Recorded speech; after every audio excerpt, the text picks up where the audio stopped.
liels prieks un paldies vēlreiz par uzaicinājumu. Mana tēma, ko es vēlos šodien ieaicināt, varbūt jums klātesošiem aizdomāties arī par sevi, jo jāsāk viss vienmēr ir ar sevi, būs par talantiem, par mūsu talantiem, par jūsu talantiem un aizdomāties, vai jūs tos atpazīstat, ko jūs ar saviem talantiem darat, cik daudz bieži jūs kaut ko ar to darat. Un, protams, arī pārnesot kontekstā, ja jūs esat organizācijās, arī kā vadītāji ar jūsu komandu. Un, protams, visplašākajā nozīmē, kā HR šeit speciālisti daudz ir, kā vispār talantu vadības process pie jums tiek vadīts, ko jūs ar to darat, kā jums tas izdodas, un varbūt kaut kas no tā, ko šodien es padalīšos no savas pieredzes, var noderēt, vai vismaz likt jums aizdomāties. Man sauc Inga Šadurska, mana profesionālā pieredze nāk no pirmkārtām korporatīvās vides, 3 ārkārtīgi brīnišķīgi uzņēmumi, kuros es strādāju, esmu 20 gadu garumā. Un visos šajos uzņēmumos es arī esmu atbildējis par talantu vadības procesu, par to ieviešanu, arī saprast veiksmes un neveiksmes un kļūdas, un arī ko vispār ar talantu vadības procesu mēs gribam panākt, kāpēc to vajag. Lai tas nekādā veidā nepāriet, ka tas ir personāla vadības problēma un ka tas ir tikai jānodrošina personāla vadības cilvēkiem, bet tieši pretēji tas ir katra vadītāja uzdevums spēt saskatīt savos darbiniekos talantus un, protams, tos, tā kā gribas teikt, radio pagriezt skaļāk, lai tos var visvairāk izmantot, jo bez šaubām izmantojot tos talants, kas mums katram ir, mēs piedzīvosim daudz brīnišķīgus veiksmes stāstus un bez šaubām arī organizācija kļūst veiksmīgāk, arī noturēt šos darbiniekus ilgtermiņā, un tā tālāk un tā tālāk. Šobrīd jau 4. gadu es esmu ārpus korporatīvās vides un darbojos neatkarīgi, un man tā kaislība ir palikusi kāda, ko es iegūšu šajā 20 gadu posmā, turpināt palīdzēt attīstīt vadītājus, palīdzēt vadītājiem būt stipriem tajā, kas viņi ir, ko viņi dara. Un talantu vadība ir viena no programmām, bet ir arī ļoti daudz citas programmas, kas saistās ar dažādu kompetenci attīstību. Un arī palīdzēt vadītājiem satikties ar savu komandu, arī daudz dažādās savādākos procesos, arī man ir supervizori prakse un pieeja, ko es labprāt ienesu, un arī programmu gaitā man ļoti patīk ieaicināt reflektēt, jo tikai caur refleksiju mēs varam daudz vairāk aizdomāties, kas bija tas, kas notika, ko es no tā sapratu, iemācījos, un tad ar to, protams, iet uz priekšu. Bet par talantiem atpakaļ. Tātad aicinu šobrīd brīvi varbūt tiešām padomāt par sevi, cik daudz talants jūs atpazīstat sevi un ko jūs ar tiem visiem talantiem savā ikdienā darāt. Talantu vadības process bez šaubām ir ļoti, tas nav tāds 20 minūšu tēma, es arī varu daudz par to runāt un aizrauties. Šodien tikai tāds ietvers, bet process pēc būtības ir ļoti nozīmīgs un arī pamatā, ja es domāju par to, kā es aicinu vadītājiem domāt un aizdomāties, ir šis te Simona Sineka zelta aplis, ko jūs noteikti ziniet. Un mans pirmais vienmēr atslēga jautājums ir, kāpēc tu esi vadītājs? Kāpēc tu dari to, ko tu dari? Un, ziniet, nevienmēr ir viegli atbildēt. Ļoti brīnišķīgi var pārlikt uz to, man ir superīgas organizācija, man ir brīnišķīgi klienti, man ir kolosāli pakalpojumi un tā tālāk. Un tas viss ir pareizi un tam ir vieta būt, bet kāpēc tu dari to, ko tu dari, nevienmēr tas ir skaidrs un kādam nāks ļoti daudz veltīt tam laiku, lai saprastu. Bet ja vadītājs nesaprot, kāpēc viņš dara to, ko viņš dara, tad, protams, būs ļoti grūti arī iedomāties, kā viņš aiznes savu jēgpilno lomu kā vadītājs savai organizācijai un savai komandai.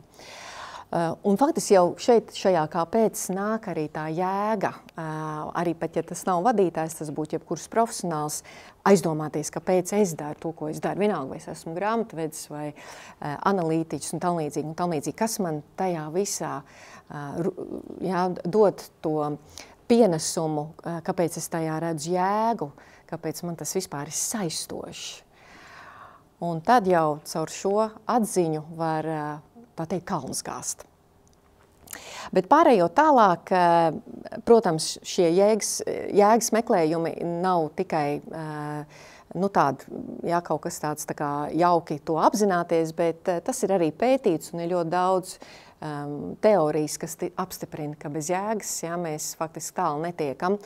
Un arī šeit vienmēr nāk šīs atbildes, ja mēs domājam par vadītāju izaicinājumiem, kad viņi saka, kāpēc mans darbinieks nav vairāk motivēts vai demotivēts vai vispār nedara to, ko es viņam prasu darīt. Protams, tur var būt ļoti daudz dažādi apstākļi, bet viens no tiem ir, vai tas ir darbinieka talants darīt šos uzdevumus, vai tu to esi saskatījis, un varbūt tev šķiet, ka varētu no tā viena uzdevuma uzbūvēt veselu katedrāli, bet faktiski darbinieks nav īsti, teiksim tā, ar šo uzdevumu tik ļoti aizrāvies, vai tā nav viņa stiprā puse, lai tu no viņa sagaidītu nezinu ko. Ja? Iespējams, viņam ir cits stiprās puses, un tad jautājums, vai to tu apzinies un izmanto, vai tieši spied otrādāk, darīt to, kas varbūt galīgi šim darbiniekam nepadodas, bet atrast šīs iespējas, un arī šodienas apstākļos, ka mēs par talantiem ļoti cīnamies, man gan jāsaka, es esmu vienmēr cīnījusies par visiem talantiem, gan tos saskatīt, ieraudzīt, uzaicināt, noturēt, bet šodienas apstākļos, es domāju, šis ir ārkārtīgi kritiski ļaut vadītājiem aizdomāties un pamanīt jau to bez šaubām no pašiem pirmsākumiem, tad, kad mēs sākam intervēt un spēt ieraudzīt. Varbūt šodien šis ir tikai vēl interns vai praktikants, bet ko es viņā saskatu. Un cik tas ir arī ļoti spēcīgi ieraudzīt to nākotnes skatījumu, to nākotnes izaugsmi. Un, protams, ar to arī kaut ko darīt. Ja? Tas nav tikai es ieraudzīju un mēs neko ar to nedaram. No tādiem psiholoģiskiem aspektiem arī bez šaubām ir ļoti daudz ieguvumu, un es esmu arī pārliecinājusies, ka labbūtības aspektā šī arī ir viena no atbildēm, kad mēs jūtamies labi, nākot uz darbu, tāpēc, ka mums patīk, un mēs redzam jēgu tajā, ko mēs darām. Mums būs vienmēr izaicinājumi, mums būs vienmēr kaut kas jādara vairāk un atšķirīgāk un tam līdzīgi, bet tas pienes šo te pozitīvo stresu, mēs ar prieku metamies iekšā nezināmajā. Bet tad, ja man ir jādara uzdevumi, kas galīgi man pat varbūt nesaisti, tad tur jau arī parādās ārkārtīgi šis te negatīvais stress, bailes, bažas, iespējams prokrastinācija un tur vēl vesela ķēdīte. Un tāpēc, manuprāt, talantu vadība iet roku rokā ar to, kā mēs jūtamies darot to, ko mēs darām. Un, protams, tas nav tikai par darbu, tas arī ir par vidi, par organizācijas kultūru, vai tas iet kopā ar manām vērtībām. Un arī šis ir ārkārtīgi svarīgs aspekts un milzīgi tēma ļaut aizdomāties katram un arī vadītājiem necensties kādu cilvēku pārveidot. Jā, mēs varam tikai ieaicināt, ieraudzīt, kas ir mūsu organizācijas kultūra, ar kādu misiju un vērtībām mēs strādājam, bet kādam uzspiest kaut ko ar varu, bez šaubām var arī tā arī neizdoties. Un bez šaubām ir arī citi šie te ieguvumi, un arī praksēs es novērojos, ja kādam darbiniekam mēs uzdodam kādu uzdevumu izpētīt, kas ir tā viņa aizraušanās, kaislība, deksme. Neesmu dzirdējis, ka top talants man uzreiz prasītu, Inga, bet cik tu par to man maksās? Ļauj man to pagaršot vai izbaudīt vai izdarīt, iegūt jaunu pieredzi, un pēc tam. Bet nekad tas nav strādājis pretēji, vispirms samaksā un tad es paskatīšos uz to darbu, un varbūt es viņu izdarīšu. Un tāpēc arī ļoti bieži mēs arī varam redzēt, ka nav tā monetārā puse tik svarīga, bet drīzāk dod man iespēju parādīt to, kam es ticu, ko es vēlos panākt un kāds var palīdzēt organizācijai. Un arī domājot vēl plašāk, bez šaubām talantu vadības process, jebkurā organizācijā būs ar lielu pienesumu, jo kas tad veido katru organizāciju par veiksmīgu? Ne jau tas, kad ir mācu uzņēmums tur un nosaukums, bet tie ir darbinieki. Tie ir tie talanti, kas ir gatavi iet ārpus ierastā, nākt ar jaunām idejām, jā, iet varbūt plašāku skatījumu, un tāpēc top talantu tādu, jā, arī pamanīšana organizācijā un ar šo cilvēku grupu attiecīgi nodarbošanās ir ārkārtīgi svarīga, ja, jo viņi ir gatavi iet inovācijās un dažādībā un izdomāt to, ja, kas veidos katru organizāciju veiksmīgu. Ja mēs skatāmies par pašu talantu, kā es arī minēju pirmīt, bez šaubām mēs jūtamies paši apmierināti ar sevi. Un es domāju, ka jūs arī varat piedzīvot tad, kad ir šī apmierinātība. Ja man ļoti patīk šis teiciens jau svētdienas vakarā domāt ar prieku par pirmdienas rītu, lai arī kādas grūtības mums būs, un tas nenozīmē, ka top talantiem nav nekādu sarežģījumu, bet mēs esam gatavi iet šajā izaicinājumā, mēs esam priecīgi atrasties organizācijā, un mēs saprotam šo atbalstu, ja, ko mums arī sniedz, kas ir absolūti nepieciešamība top talantu procesam arī eksistēt, un bez šaubām arī tas pats galvenais veids, kā top talantu procesu mēs varam ieviest, ir tad, ja vadītājs vai vadības grupa ir absolūti vienprāts, ka tas ir svarīgi organizācijai, un parasti jau tas viss arī nāk ar šo ierakstu stratēģijā, ka mēs gribam atpazīt un mēs gribam noturēt top talantus. Un man pašai ir arī pat bijusi pieredze, ka mēs uzstādām vadītājiem departamentu nodaļu līmenī šādu mērķi gada griezumā noturēt savus top talantus. Nu, vispirms viņi ir jāsaprot, ja, kur ir tie, kuri obligāti ir jānotur, bet tas nozīmē, ka tas ir liels darbs, kas viņiem ir jāiegūt, lai ar šiem cilvēkiem varētu turpināt izaugsmi ilgtermiņā. Un bez šaubām top talanti jau kā tāda arī veidojās pēctecības, ja, arī šajā procesā, kad mazums var notikt kādas izmaiņas, un tās izmaiņas vienmēr var notikt, cik vadītājs apzinās, kas viņu kurpēs var iekāpt. Vai to viņš atstās kā problēmu organizācijai izlemt, vai tomēr aiz sevis būs gatavs atstāt nākošo pēcteci, kas, manuprāt, ir vadītāja loma un misija. Jā, domāt par arī šo izaugsmu tālāk.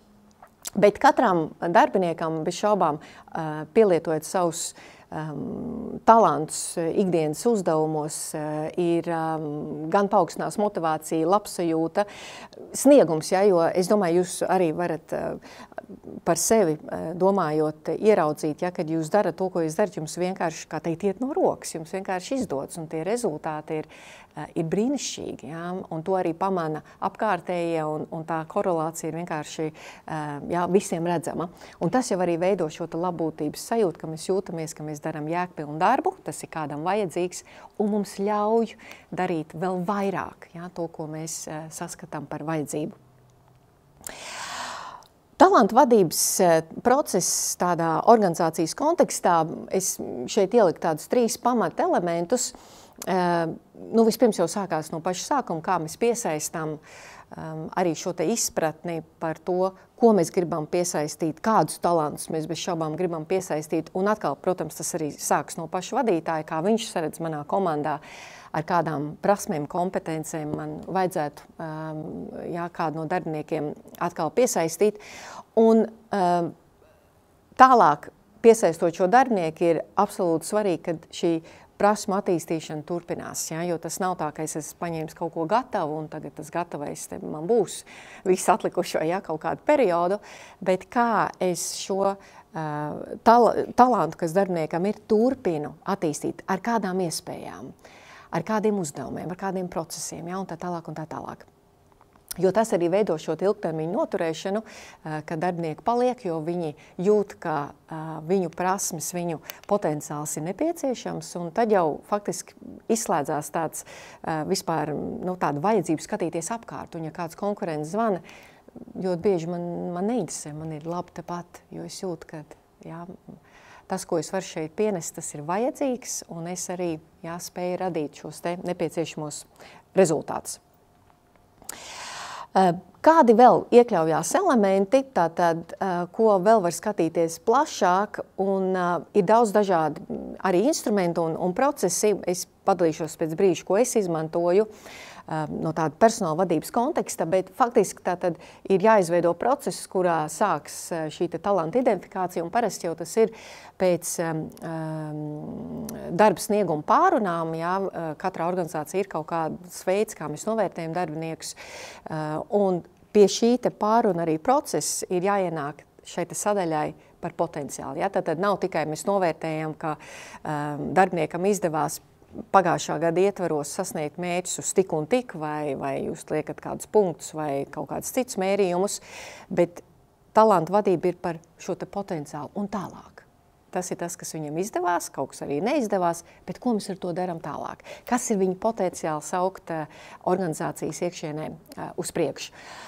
Un tas ir tas, kas ir ļoti svarīgi saprast, ja, tad kādā veidā jūs to noteiksiet, un vai tur būs kāda speciāla sistēma, vai veids, vai definīcijas, ja, un tam līdzīgi. Nu, un tad jūs arī ejat uz priekšu, plānot arī katra šī top talanta izaugsmi, un tas nav, ka mēs veltam laiku plānot no malas un domāt, nu kā tam darbiniekam kaut ko saplānot, tas ir bez šaubām dialogs ar šo cilvēku un sajust un saprast arī, ko viņš vēlas vai arī nevēlas, arī kas viņu interesē vai neinteresē. Ja? Tas nav, ka mēs kaut kur tur aiz sienas kaut ko ļoti cītīgi saplānojam. Un parasti to mēģina vadītāji izštukot, un tad nevar neko izštukot un ir neziņā, bet es vienmēr aicinu uz dialogu, pajautā. Ja? Un šis darbinieks vienmēr pateiks priekšā, kas viņu interesē, kas viņu saista. Un tad arī ir vieglāk saprast un ieraudzīt, ko mēs varam dot šajā esošajā brīdī organizācijas kontekstā. Tālāk iesaist motivāciju, jā, un tas arī bez šaubām, ko mēs varam arī pašam talantam prasīt, vai kas viņu vēl saista, un tās ir arī attīstības iespējas, ja, tātad apmācības. Atkal te nav jāizdomā plāns, kādas apmācību programmas mēs viņam dosim. Viss vienmēr sāks izzināt, kas ir viņam nepieciešams, jo kādreiz top talanta motivāciju mēs varam ļoti sadragāt, aizsūtot viņu uz kādu konferenci. It kā mums šķiet, ka ļoti laba un tā, bet viņi atnāk nesapratnē, kāpēc man to vajadzēja, ja? Ka es būtu priecīgs vispār tur kaut ko citu gribēt, un man tas palīdzētu atkal pienest, ja, lielāku pienesumu. Tāpēc tas ir vienmēr dialogs, ja, un es vienmēr aicinu nebaidīties. Varbūt paprasīs kaut ko tādu, ko mēs nevaram dot, bet tā ir saruna arī pateikt, ka šobrīd šīs nav iespējas, bet mēs savukārt varam dot kādas citas, ja, līdzvērtīgas iespējas. Un tad mēs varam aiziet arī uz sniegumu vadību, ja, jo bez šaubām top talants ar laiku ļoti gribēs, ja, sajust šo novērtējumu. Sākums bez šaubām būs pilnīgi pietiekoši, kad mēs viņu atpazīstam, mēs viņam pasakām vienkārši paldies par to, ko tu palīdzēji šajā projektā un tam līdzīgi, bet laika gaitā jūt uz priekšu skaidrs, ka viņi arī grib būt novērtēti arī monetāri, jā, kas ir tas, kā tu, jā, saredzi un arī, protams, virzīt tālāk šīs karjeras iespējas. Kas tad ir talants? Ja? Tādas pāris definīcijas te var iet vēl plašāk, bet šodienas kontekstā mazliet aizdomāties. Tātad definīcija par talantu ir sekojoša. Talants ir īpaši izteikta dabiska spēja vai potenciāls kādā konkrētā jomā. Ja? Un te jau mēs arī varam aizdomāties par sevi. Iespējams, klātsošiem no jums varbūt arī ir talants mūzikā, un varbūt esat gājuši tādu ceļu un dziedat vai spēlēt klavierus vai kādu citu instrumentu. Tās var būt arī citas dabiskas spējas, arī matemātikā, ja, vai glaznot, zīmēt un tam līdzīgi.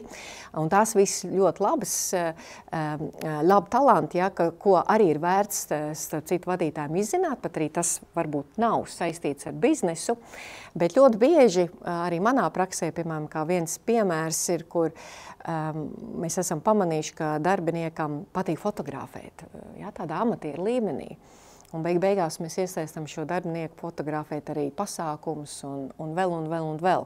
Un faktiski paralēli ļaut arī šim talantam ienākt, nevis no ārpus noalgot fotogrāfu, ja, bet ļaut arī šim darbiniekam darīt tas, kas viņu aizrauj, tas, kas viņam patīk. Ja.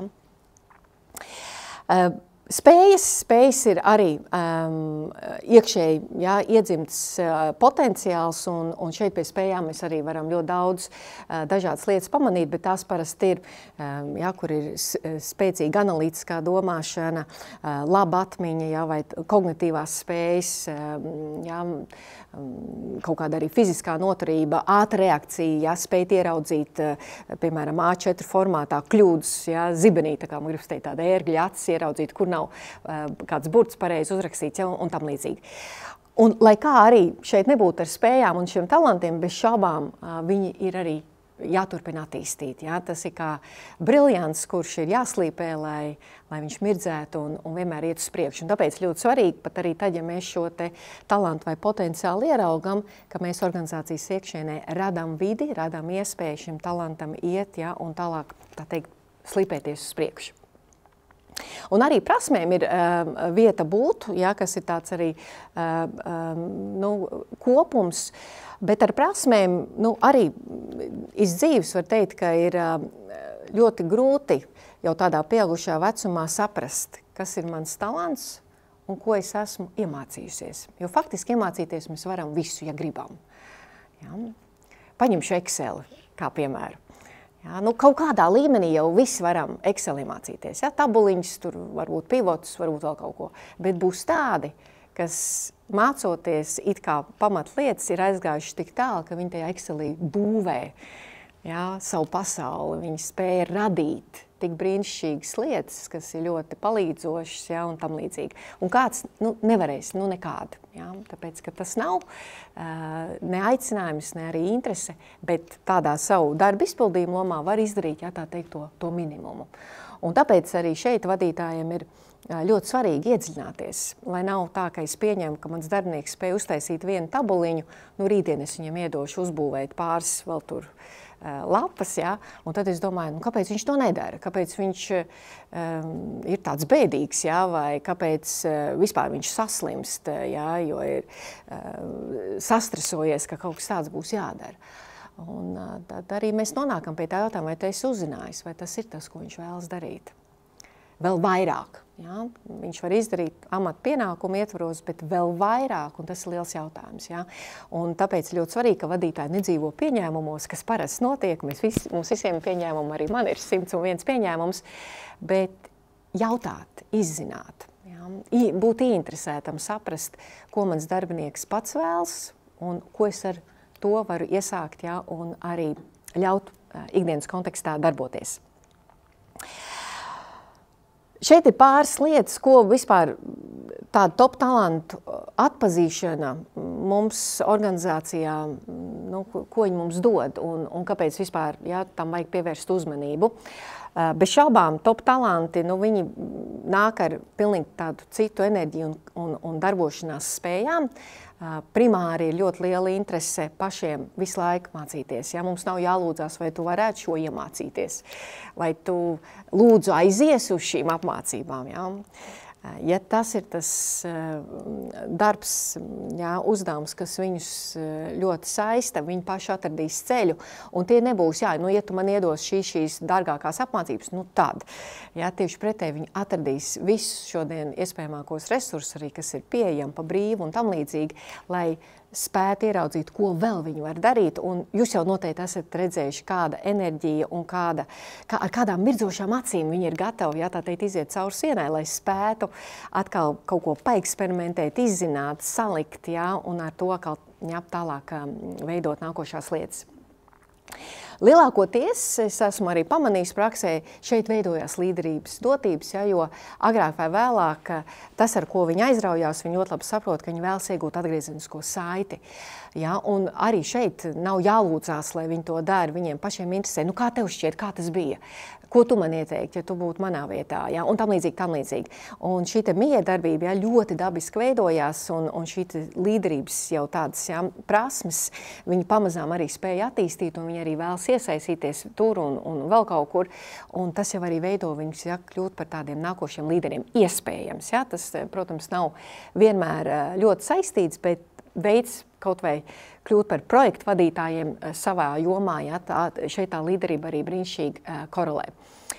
Vērtību saskaņa, jā, pilnīgi noteikti. Es esmu redzējis, ka ļoti svarīgi ir šiem te darbiniekiem arī, un viņi arī automātiski, es pat teiktu, kļūst par tādiem kā organizācijas vēstnešiem, jā, ar vīziju, ar misiju, ar vērtībām. Viņi ļoti dabiski spēja aizraut arī citus.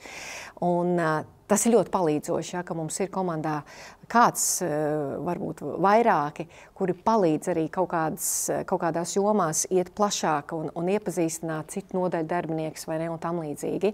Un tas nāk viņiem ļoti dabiski, tas nav, ka viņiem ar grūtībām būtu sev kaut kā jāpiespiež to darīt, ja, un viņi to ārkārtīgi vēlas, jo viņi saredz tam vērtību, jo caur šo organizācijas pienu vērtību arī viņi piedzīvos savu izaugsmi, ja, un arī ir gatavi par to stāstīt plašāk. Nu, un bez šaubām, lielākoties arī ļoti praktiski, kā es esmu redzējis šos darbiniekus, ja, viņi ir tie, kas nāk arī pie saviem vadītājiem un saka, klau, man ir ideja. Kāpēc mēs nedaram šādi? Varbūt varam darīt arī šādi. Jā, un viņi vienmēr redz to potenciālu, jā, kur mēs varam iet kā organizācija tālāk un attīstīties. Un tas ir tas ilgtermiņa skatījums, ko viņi arī redz, kā organizācija jāvar būt veiksmīgāka tajā, ko viņi dara. Un te, protams, ir vēl ļoti daudz kvalitātes, ko viņi ienes. Es te pagaidām padalījos ar dažām. Kādi ir instrumenti? Instrumenti ir vairāki, ko var izmantot.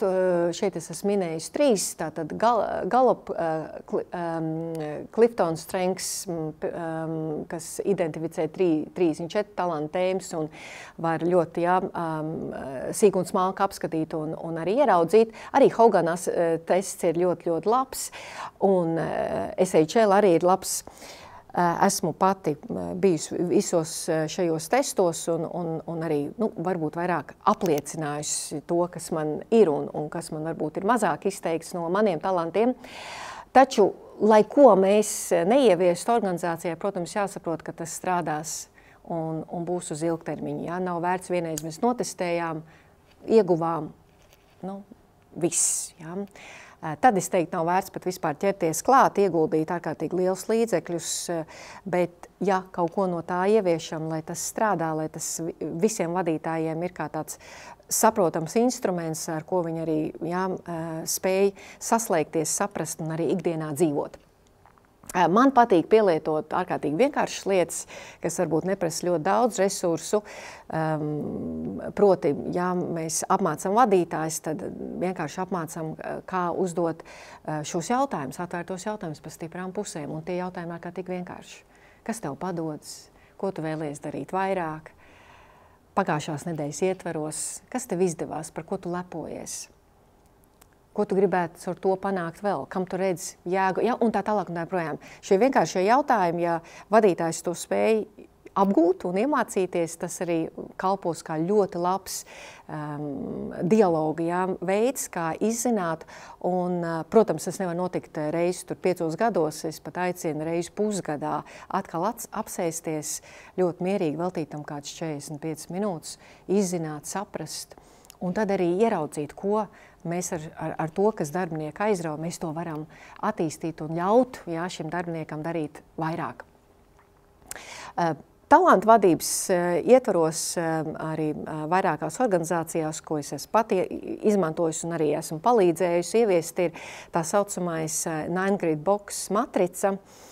McKinsey instruments ļoti sens, jāsaka jau šobrīd, bet ļoti efektīvs vēl joprojām, un tas palīdz vadītājiem, teiksim tā, kuriem vēl ir vajadzība attīstīt un ieraudzīt darbiniekos potenciālu, un arī, ja jūs to gribat ļoti sistemātiski saprast, kā mēs novērtējam un kuri tad veidosies šie top talanti un kuri vēl nē, tad šis instruments, šī matrica ir ļoti, ļoti viegli uztverama, ar piemēriem izstāstīt par to, kur darbinieki atrodas. Un arī tas ļauj aizdomāties, ieraudzīt vadītājiem 12 mēnešu perspektīvā, vai tas, kas ir manā komandā, šī mana darbinieku komanda, ko es ar to varu iesākt, lai viņi man varēs spēt palīdzēt sasniegt konkrētos mērķus. Lai nav tā, ka mēs mocamies, mēs gribam sagaidīt nezinu ko, un beigās nekas nesanāk, jo tieši tā darbiniekiem nemaz nav šīs stiprās puses, lai palīdzētu konkrētos mērķus sasniegt. Ja. Lai nebūtu tā kā tāda cīņa pret sienu, bet tieši pretēji saprast un ieraudzīt.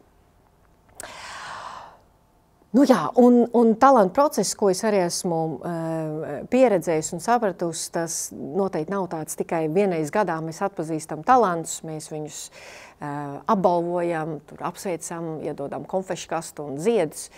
Tām ir jāiet kā ilgtermiņa ikdienas procesam, kur nemitīgi vadītājs ir ar atvērtu skatījumu, ar redzējumu, strādā un darbojās, rada arī iespējas, jo tikai vadītājs var iedot savā komandā darbiniekam šīs iespējas, piesaistīt kādos projektos, izzināt kādus procesus un tā tālāk un tā tālāk. Ja? Un tas ir vadītāja rokās spēt atrast šīs iespējas. Un parasti tā ir vai nu spēja, vai nu grib, vai nu negrib. Ja? Un kādreiz, protams, kāds esošās komandas talants, varbūt viņš ir jau izaudzis un sev piepildījis, bet mēs šo talantu varam noturēt un arī ļaut viņam pāriet uz citu nodaļu, ja? Kur viņš ir atkal atklājis sevī kaut ko jaunu un turpināt. Un tā šī ilgnoturība būtībā notiek. Nu jā, un būtiski noslēdzot šeit, es patiešām gribu uzsvērt, un kāpēc ir šāds apmācības arī vajadzīgs vadītājiem, lai nav tā kā mēs gaidām kaut ko un saprotam, ka nekas nenotiek, un tad atkal tas skats virzās uz personāla vadību, jums to vajag, jums tas ir jādara. Viss sāks ar vadītāju, un arī būtībā šāda procesa ieviešana, noturēšana sāks ar vadītāju. Ja vadītājiem tas nav vajadzīgs, nu, tad arī nekas nenotiks, jāsaka tā. Katrs, protams, mazāks komandas vadītājs var tam pievērst uzmanību, bet tas atbalsts ir jānodrošina visas organizācijas ietvaros. Ja, kā es minēju, ja es, piemēram, esmu savā komandā ieraudzījis darbiniecei, kurai talants jau iet pilnīgi citā jomā, man ir ļoti svarīgi, ka cits komandas vadītājs būs priecīgs un atvērts ar šo darbinieku tālāk strādāt. Ja viņš teiks, klausies, ko tu man te traucē, man tāpat ir ko darīt. Jā, mēs šo cilvēku pazaudēsim. Un tāpēc tas ļoti svarīgi, ka visi organizācijā ir par šādu procesu un visi ir ar atvērtu prātu un sirdi darboties. Nu jā, un vēl tādi pavisam mazi soļi, varbūt tieši domājot par tādu praktisku ieviešanu, tad, kad mēs esam identificējuši talantus, tad tas ir ļoti svarīgi, ka mēs ar viņiem aprunājamies, mēs saprotam, ko viņi vēlas, uz kādu pusi viņi grib iet.